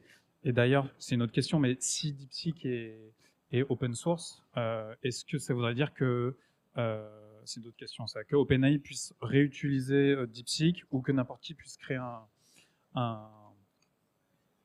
une intelligence artificielle décentralisée, quoi. Alors, c'est une très bonne question. Après, je suis pas expert spécialement en IA, donc répondre à est-ce que... Ouais, Plus fort. Je suis pas spécialement expert en IA, et donc je peux pas spécialement te répondre si OpenAI peut utiliser le travail de DeepSeek. Par contre, je peux répondre par rapport à BitTensor dans le sens où je pense que on a quand même cette tendance en crypto à vouloir comparer nos poulains aux gros leaders, et que actuellement, si on compare l'IA décentralisée et l'IA centralisée, DeepSeek, OpenAI, on est sur des gouffres d'écart. L'IA décentralisée, c'est... En termes de quoi? On est sur des gouffres d'écart entre l'IA décentralisée et l'IA centralisée. En termes de puissance de en calcul. termes de performance, d'utilisation, Ouais. de revenus, etc. Et donc, je pense que les deux peuvent largement coexister et continuer d'évoluer. Et on a cette entraide qui est en train de se mettre en place. Après, ma vision par rapport surtout à la performance de BitTensor et même du jeton Tao, c'est que pour l'instant, c'est basé sur une promesse d'utilisation future. Et c'est ça l'IA décentralisée. C'est une sorte de culture où, ok, on va rendre l'IA open source qui est assez utopique sur un certain aspect, même si DeepSeek a été open source. Et c'est une promesse de venir prendre une part du gâteau d'un énorme marché qui est le marché de l'IA actuellement, qui encore une fois est aussi utopique, j'aime pas ce mot, mais qui est quand même très fleur bleue dans l'ensemble. Et donc c'est cette promesse d'avoir à un moment la possibilité d'offrir une autre perspective qui donne à BitTensor sa valeur ajoutée, sa présence, en plus évidemment de tout ce qui se crée, mais c'est pas exactement le produit et ce qui se met en place sur BitTensor. Donc je pense que concrètement les deux peuvent coexister. Je pense pas que on soit sur des menaces mutuelles. DeepSeek n'est pas une menace à BitTensor parce qu'ils sont dans des sphères complètement différentes. C'est pas les mêmes sphères. Et on se retrouve du coup avec une promesse, une possibilité de l'adoption, de l'utilisation, et on est très bien avec les deux. Et je pense que pour l'instant, vouloir comparer ou vouloir mettre comparer du coup en confrontation l'IA centralisée et décentralisée, c'est peut-être un peu présomptueux de notre part parce que c'est complètement à part comme écosystème. Et après, je suis pas spécialement expert. Il marche ou pas? On m'entend assez fort? Vous m'entendez ou pas? Moyen? Celui-là marche bien. Juste, je voudrais faire un disclaimer avec DeepSeek. Parce que bon, vous avez vu, hein, je pense, ça a affolé beaucoup de monde, surtout au niveau de l'IA. Fed a pris un coup, Tao a pris un coup, Nvidia a pris un coup, le Nasdaq a pris un coup, tout le monde a pris un coup. Mais sachez que il n'y a aucun chiffre officiel. Donc les soi-disant 6 à 8 millions qu'ils ont utilisés pour mettre en place leur GPU, pour mettre en place la première version, le R1, il n'y a aucun chiffre officiel qui prouve que c'est vrai. Tout est remis en cause. À ce qui paraît, ils auraient utilisé que 10 000 GPU qui sont chinois, donc fabriqués en Chine, donc avec leurs ressources locales. C'est pas forcément vrai. Elon Musk dit que il y a 50 000 GPU, dont des GPU américains. Donc en fait, voilà, je pense que c'est un peu prématuré de vouloir comparer directement déjà l'IA centralisée et décentralisée, mais surtout vouloir faire une compétition d'IA qui est pour l'instant monopolisée par les États-Unis, avec ce qui est en train d'arriver en Chine, puisque en fait on n'a rien de tangible. Pour l'instant, rien n'est tangible. Une question, juste pour bien comprendre, parce que du coup, BitTensor, parce que là, on dit qu'ils ont un certain nombre de GPU qui permet de produire la puissance de calcul. Parmi ces GPU, il y en a qui sont décentralisés, et c'est le job de BitTensor de produire ces calculs-là, si j'ai bien compris. Ou BitTensor, ils fournissent une infrastructure sur laquelle tu peux venir créer ce qu'on appelle des sous-réseaux, des subnets dédiés à l'IA. Tu vas avoir des subnets pour faire du traitement de texte, tu vas avoir du subnet Midjourney, OpenAI, etc. il y en a deux qui sont, je crois, dédiés à... Il y a des subnets dédiés à ça, complètement. Mais c'est un sous-réseau. BitTensor vient pas spécialement simplement fournir des GPU centralisés pour qu'on puisse les utiliser. C'est pour la création, c'est une structure en fait, c'est un peu dans l'idée d'une blockchain. C'est une structure sur laquelle on peut créer des cas d'usage autour de l'IA de manière open source et décentralisée. D'ailleurs, il y a un sous-réseau qui s'appelle, j'ai plus le nom, mais je le retrouverai, ce qui fait justement ça, où en fait tu as un réseau, enfin tu as vraiment une application qui est spécifiquement faite pour fournir du GPU dessus. Mais BitTensor, ouais, de base, c'est vraiment juste l'idée vraiment générale, c'est de créer une intelligence partagée où les IA peuvent communiquer entre elles de manière à faire une sorte de travail de groupe. Tu sais, quand soit tu travailles tout seul pour résoudre un problème, soit tu travailles à plusieurs, et généralement c'est plus fun et plus amusant aussi. Ouais. Ok. C'était quoi la question de base? Bah, t'étais à l'épicier. Ah oui, bah oui. Merci, c'était très intéressant. Merci, ouais. Est-ce que quelqu'un a une question? Là, pardon. Ok, on va faire. Il reste 18 minutes. On va faire un jeu. Je vais vous donner des cryptos. Et chacun votre tour. Ah, c'est la foire du troll. Hein. C'est le juste prix. Vous allez me donner un adjectif ou un avis très court par rapport à chaque crypto. Très En étant. Non, court. Très court. Ok. Tiens. On commence avec Antoine. On en fait 15. Je regarde les sponsors. Ah ouais, attends. Attendez. Toncoin. Putain, très court. Grosse part de marché, excellent. Ça allait très vite, quoi. Ok, Julien Uniswap. sur Ethereum. Moins intéressant qu'avant. Ça, j'aime bien. Trump. Si vous vous étiez réveillé, c'était excellent. Trump, Mais on a acheté fallait- à 22, vendu à 26. Mais fallait être là, ouais. Ondo. À surveiller. Non. Non, Plus. là, Tu es plus. tu es dur. Tu es dur. Moi, je pense. Comment ça Du coup, Ondo, je dirais que c'est un des acteurs majeurs quand même qu'on peut voir sur le RWA. C'est vraiment à surveiller. Aptos. C'est compliqué. À surveiller aussi, mais. En retard par rapport à celui. En retard, voilà. En retard par rapport à celui. Voilà. Polygone. Moi, je suis pas Mort. Ouais. J'ai pas envie de dire ça parce qu'en fait ils ont été tellement là, tellement présents et c'est dur de se dire qu'il y a des cryptos qui avaient une grosse part de marché et qui sont voués à en perdre et peut-être à disparaître.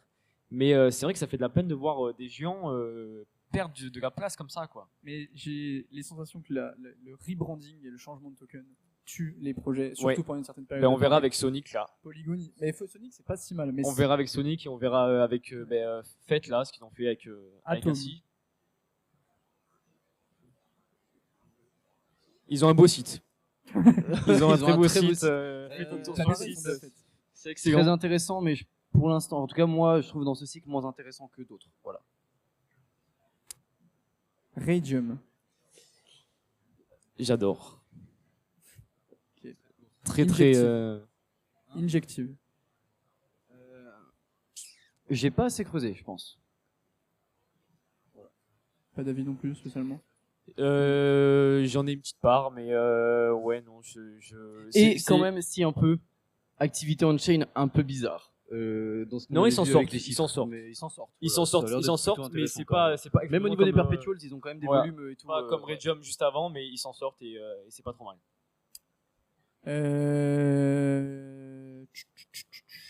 Tezos. Tezos. Voilà, ok. Ouais, non, attends. Suivant. C'est quoi tes os? Bah, voilà, bonne réponse. Non, je rigole.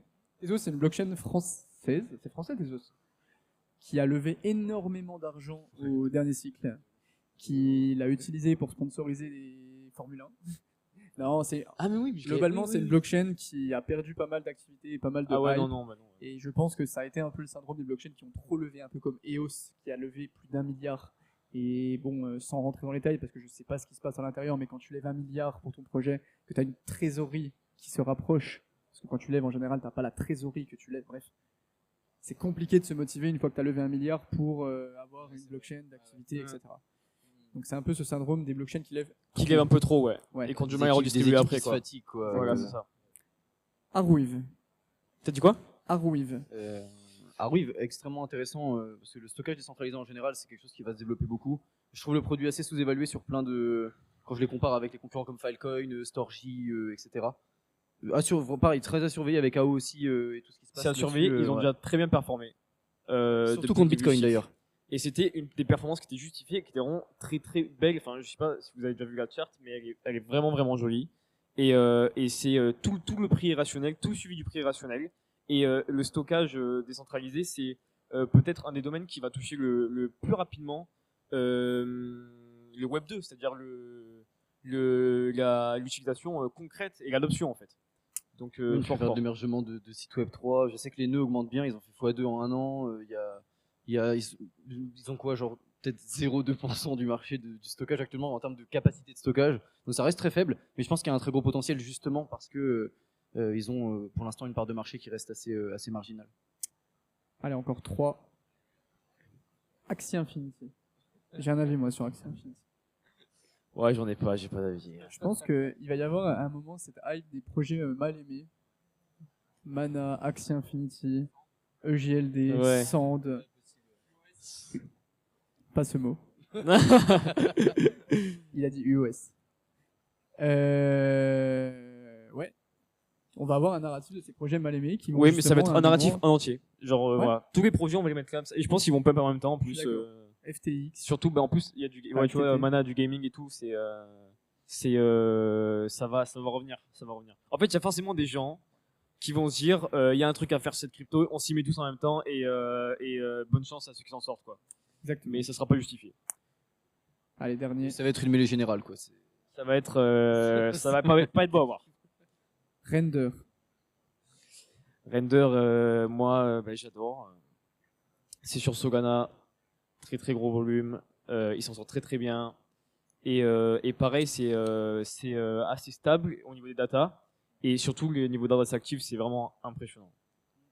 Ils ont un burn qui est très continuel, qui est très organique. C'est un produit qui continue en fait d'avoir son adoption. Et c'est un peu ce type de narratif aussi où il y a beaucoup de deals qui sont faits off-chain. Donc on les voit pas spécialement, mais c'est un produit en fait qui était déjà là, qui a une grosse position en fait dans son marché du rendering en général. Et même sans token en fait, le projet est viable et fait des revenus. Et donc c'est à prendre en compte aussi dans la stabilité entre guillemets du projet dans lequel on investit. Je pense que faut vraiment pas que regarder ce qu'il y a on-chain aussi. C'est intéressant de voir que c'est juste une boîte qui fait de l'argent quoi, globalement. C'est pas inflationniste en plus. Ils sont très très bons sur la c'est carte très bon. economics.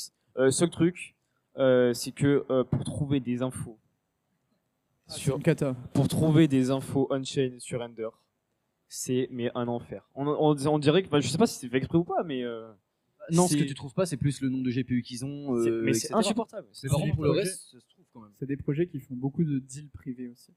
Et Oui. C'est un peu C'est un peu une entreprise de Web 2 en vrai. Hein. C'est une entreprise de Web 2 et c'est le contre-coup d'avoir une infrastructure blockchain, c'est que il y a des entreprises qui veulent utiliser le produit mais qui veulent pas spécialement se retrouver sur la blockchain ou avoir un signal C'est des ça. revenus. Et donc forcément c'est beaucoup plus compliqué. Mais c'est vraiment compliqué, enfin pour juger de soi-même quoi. Nous quand on fait la recherche et tout pour des projets, il y a des projets que c'est très très facile de trouver les data on-chain et tout. Et Render, il n'y en a pas qu'un. Hein. Vraiment, je prends à part parce que c'était celui-là, mais Render c'est compliqué et je sais pas si ça joue en leur faveur ou pas en fait. De pas avoir quelque chose de tangible comme ça, une évolution qui est tangible. Parce que bon, le nombre de GPI et tout, même des projets qui sont plus petits, je sais pas. Nosana. Nous, on a Nosana, Aether, tout ça, c'est tout au jour le jour quoi. On sait le nombre de GPU, quels GPU ils ont, et c'est très très fluide. Et Render, on dirait que soit ils sont en retard, soit ils veulent pas. Il y a un peu une thèse là-dessus où j'ai l'impression que les leaders de narratif, je sais plus qui c'est qui m'avait dit ça. J'avais échangé avec un mec qui m'avait dit ça. Parce que quand tu es un leader de narratif, typiquement, t'as pas très envie même de mettre ces datas-là. Parce qu'au final, c'est le leader, tu sais, c'est un peu le. Ouais, dans tous les cas, c'est le leader, leader. Donc, puisque c'est le leader, ça restera le leader. Donc, si tu ne trouves pas ces datas-là, presque ça leur sert à leur avantage. Parce que Ouais, du coup, ouais. la plupart des gens qui vont FOMO n'iront pas chercher ces ça, datas-là. tu vois. Donc, Parce que si on s'aperçoit que Render a moins de GPU que Nosana, ça peut mal ouais, se mais passer, s'ils font même plus si de dans le revenus même, avec, tu vois. qu'ils sont tout le temps utilisés, tu vois. Donc ouais, peut-être que Secret leur joue dans le bon sens quoi. Je suis d'accord. Il nous reste 7 minutes. Je vais être 100% honnête, j'ai plus d'idée de sujet. Est-ce Si que vous vous avez avez des exactement, questions. donc posez des questions.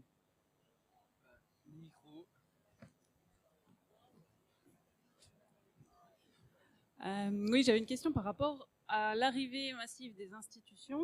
Est-ce que, on parlait manipulation des prix tout à l'heure, est-ce que ça pourrait, sur ce cycle, avoir une incidence, qu'on ait de nouvelles grosses baleines qui arrivent et finalement puissent un peu manipuler les prix? Oula, bon on est reparti pour 1h30. Non, on essaye de répondre ouais, à chaque c'est question. un beau sujet. En Concis. 1 minute. Chaque réponse en 1 minute. Il nous en reste 7 questions. Allez, go. Antoine. Vas-y, commence Julien. Il y a des grosses baleines. C'est un fait. Et en fait, sans eux, le prix de Bitcoin serait plus à 60 000 qu'à 105 aujourd'hui. Quoi. C'est-à-dire que si on n'avait pas eu MicroStrategy, si on n'avait pas eu tous les ETF, qu'on n'avait pas eu tous ces acteurs-là, le prix de Bitcoin serait vraiment pas celui qu'on a aujourd'hui. Donc, il y a un peu presque on leur en veut, mais ça reste un truc ouvert. En fait, pourquoi est-ce que finalement c'est ce que tout le monde attendait en fait Mais c'est ça. dans l'idée. Tout le monde attendait, c'était le rêve de tout le monde, une adoption. Je rappelle qu'au dernier cycle, quand tu avais du Bitcoin, tu étais un complotiste. Là maintenant, toutes les dans une cage de Faraday. voilà, tous les fonds s'y mettent, tout le monde s'y plonge, même les États, pas forcément les fonds privés. Donc c'est forcément bénéfique.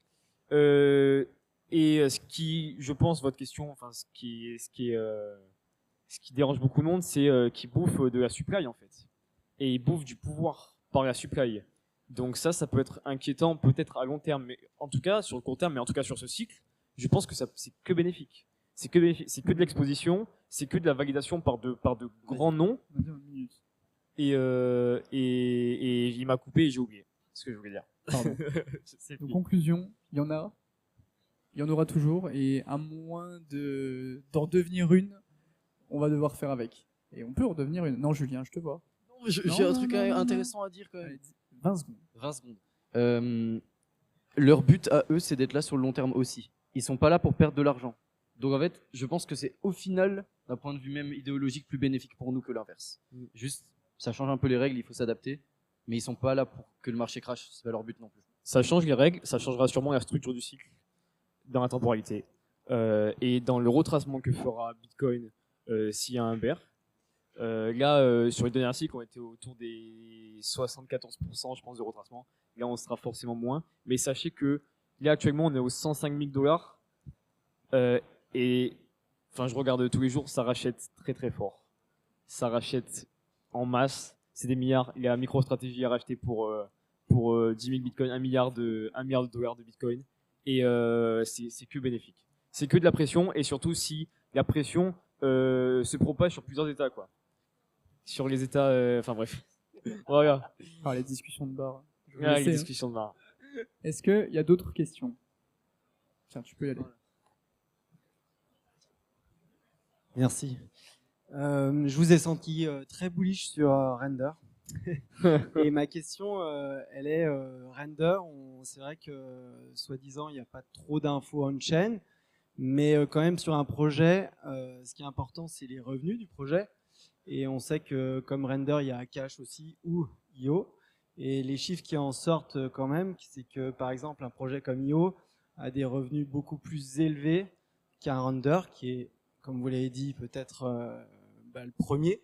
Mais voilà, aujourd'hui, Render n'a pas des revenus énormes par rapport à un projet beaucoup plus petit qui est IO. Alors, GPU ou pas GPU utilisé, mais en tout cas, le revenu, il est hyper important, je pense. Et voilà, je voulais alors votre avis par rapport à ça. Je pense que, en fait, là où on peut se tromper, c'est parce que IO est plus récent, donc on a l'impression que c'est un projet plus petit. Sauf que IO, si je dis pas de bêtises, a levé plus de 100 millions, et Ethereum a levé énormément, IO a levé énormément. Donc en fait, forcément, quand on donne, comment on génère des revenus? On génère des revenus en louant des GPU. Comment on loue des GPU? En achetant les GPU. Comment on achète les GPU? En levant beaucoup de fonds. Et donc forcément, les projets qui font plus de revenus, surtout dans ce secteur-là, c'est les projets qui ont le plus levé. Et quand on lève énormément, comme IO, comme Ethereum, qui sont les deux principaux, forcément, il y a aussi cette pression vendeuse où l'argent qu'on a levé, on doit le rembourser au bout d'un moment. Et donc, les revenus sont l'un des éléments d'analyse, forcément, du projet et de la prise de valeur, mais il faut aussi prendre en compte que forcément, première chose, si on veut faire énormément de revenus, il faut énormément de GPU, donc il faut énormément d'argent, donc il faut lever. Et deuxièmement, il y a aussi beaucoup de deals qui se font, comme on l'a dit, off-chain, et donc je pense, en tout cas, que les revenus de Render sont un petit peu revus à la baisse sur les analyses, parce que forcément, il y a des deals qui se font, et que il y a pas mal de choses qu'on voit pas spécialement. J'ai une take aussi là-dessus, c'est que c'est un projet neuf, donc potentiellement il a eu des partenariats, comme disait Iril, parce que ils ont pas mal de GPU. Donc en fait, c'est que on voit là sur cette première année les revenus qu'ils ont, parce qu'ils ont close des deals pour cette année. Mais ce qui est intéressant, c'est de voir la durabilité du projet. Je pense qu'IO a un potentiel aussi, c'est un très bon projet, et je pense qu'il y a de la place pour tout un peu dans ce marché. Surtout qu'IO se concentre beaucoup plus sur l'inférence en général et l'IA, tandis que Render va plutôt être concentré sur les tâches de rendering, en incluant aussi, en intégrant des modèles d'exécution pour l'IA, comme Nosana. J'ai vu aussi un autre, je sais plus comment ça s'appelle. Mais globalement, je pense que c'est juste que c'est la première année, donc on peut juger effectivement, il y a beaucoup de revenus cette année, mais est-ce que cet annual recurring revenue va continuer sur les années d'après? Et c'est ça qui est intéressant de voir, c'est que Render, c'est là depuis un moment en fait, même avant la blockchain, avant tout ça. Donc ils sont des deals solides, c'est vraiment des compagnies très intéressantes aussi. Et en fait, c'est deux secteurs de la demande qui vont utiliser du GPU, rendering, etc. Donc en fait, ils ne se marchent pas spécialement dessus non plus. Bon, est-ce qu'il reste une question ou est-ce qu'on peut aller prendre une bière? Il reste une question. Il reste une question avant une bière. Je t'ai vu. Est-ce que juste avant, vous pouvez lever la main ceux qui ont des questions pour savoir. Ok, on a 2 questions. Ok, donc je voulais savoir, selon vous, à votre avis, d'ici combien d'années l'écosystème sera mature? J'entends par là qu'on aura des vrais use cases qui seront utilisés au quotidien par les gens et qui auront les meilleures capitalisations, et que du coup on aura la plupart des coins qui seront presque morts, enfin il y en aura toujours mais voilà beaucoup moins, et que du coup les gens achèteront et utiliseront des crypto-monnaies en vraie connaissance de cause et pas comme aujourd'hui parce qu'il paraît que ça rend riche. Je pense que la question plutôt à se poser, c'est est-ce que ce moment arrivera concrètement, tu vois?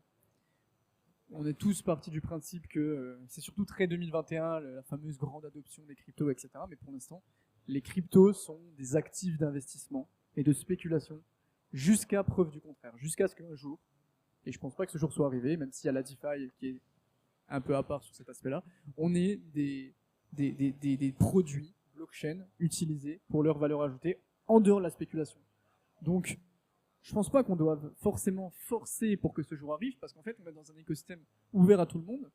Et si ça arrive pas, ça veut dire que les gens ne se dirigent pas là-bas. Mais après, si on répond à la question en partant du principe que ça pourrait arriver, je pense qu'on est un peu dans une phase de creux sur cet aspect-là, où pour l'instant, les initiatives sont en train de se structurer, se développer. C'est pas le moment le plus intéressant. C'est qu'on a des bons projets, on sait à quoi ils servent, maintenant il faut les améliorer. Il faut améliorer la structure, il faut améliorer l'écosystème dans lequel il est, il faut améliorer le réseau économique, etc. Mais on n'a pas spécialement, en tout cas selon moi, cette sûreté, cette certitude, et je pense pas que ce soit très grave. On a Bitcoin qui a un cas d'usage, c'est un fait, mais on parle pour l'entièreté du reste du marché des cryptos. C'est pas acté que dans 5 ans, 10 ans, 30 ans, tout le monde utilise les cryptos. Et je pense pas que ce soit un problème. Parce que forcément, ça laisse aussi la place à de l'initiative, de la spéculation, de l'investissement, etc. Alors, ce qui est sûr, c'est que c'est pas arrivé et ça va prendre beaucoup de temps. Mais je pense qu'on est sur la bonne voie. Mais vous voyez, là, il y a beaucoup de cryptos qui poussent l'innovation très très loin. Surtout dans l'IA. Là, on a eu les âges autonomes et tout. Mais c'est pas forcément, ça va pas forcément dans le sens de l'adoption en fait, cette innovation. L'innovation, l'adoption, pardon, c'est faire accéder quelque chose facilement à la masse en fait. Et c'est pas ce qu'ils sont en train de faire. Et il y a des trucs, pardon. Ah, ça a coupé, non? Vous voyez les NFT, ça a très mal démarré. Il y avait des photos de singes qui coûtaient très très cher, que pas beaucoup de personnes ont eu, je pense ici. Mais en vérité, il y a une vraie valeur derrière. Et ça pourrait être un vrai cas d'utilisation. Par exemple, pour certifier des paris d'entreprise, certifier des paris immobilières et tout, et pouvoir les rendre cessibles par la blockchain, ça va être utilisé. Mais ça va arriver bientôt. Mais faut du temps. Ma seule take, ce sera que les actions, tout le monde parie dessus. Donc en fait, les cryptos, même si elles finissent par être vraiment adoptées, ce sera la même chose. C'est que les gens continueront de mettre leur argent dessus, quoi qu'il arrive. Donc, elles continueront aussi d'être un capital d'investissement, enfin une sorte de tunnel d'investissement aussi. Voilà. Ce qui reste une question avant de partir. Est-ce qu'il y en a qui ont testé le manège devant? C'est une folie. Ne faites pas ça. Ne faites pas ça. Faites-le. Faites-le. Vraiment. J'allais crever. C'est horrible. Marrant. Après manger, dans tous les cas, c'est pareil. On prend 3 bières, on fait le manège. Dans tous les cas, ça on finit prend 3 bières, un burger et le après manège on fait le en manège. boucle. T'avais une question? Il vient de la poser. Ok. Et ben écoutez, s'il n'y a plus de questions, il est 20h. Merci beaucoup. C'est très cool. Merci à tous. Passez un très bon moment. Et passez une bonne soirée, un bon salon. Qui est là demain? Ah, il est fidèle. On se voit demain. Merci. Merci. À demain.